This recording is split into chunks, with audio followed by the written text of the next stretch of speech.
College Fund. President Obama also went to the Kennedy Space Center today to chart the future of the American space exploration.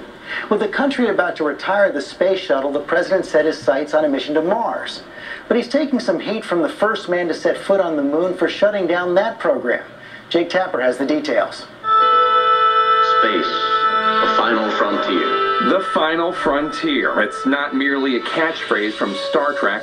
Leading the way in exploring that final frontier has been a source of American pride for decades. President Obama today touched down at Cape Canaveral to explain a new focus for NASA, looking past the moon, sending a crew into deep space in 15 years. We'll start by sending astronauts to an asteroid for the first time in history. The first step on the way to Mars.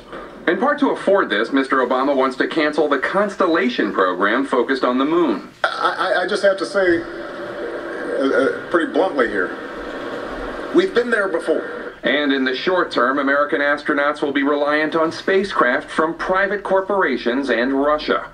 Decisions enormously unpopular with some legendary astronauts, including former Apollo commander Neil Armstrong, the first man to walk on the moon. It's one small step for man, one giant leap for mankind. Armstrong endorsed a letter to the president by former Apollo commander Eugene Cernan saying limiting spacecraft operation would lead the country on a long downhill slide to mediocrity. This is more than a space program. This is the future of this country. Some of the president's defenders argue that critics are living in the past at a time when the race for space was a bold new adventure and America feared losing it to the Russians.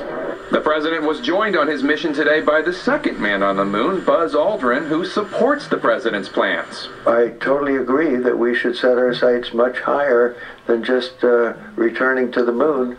That's not America. America leads and should be leading in space. But the president's detractors fear he's leading NASA to nowhere. Jake Tapper, ABC News, the White House. Turning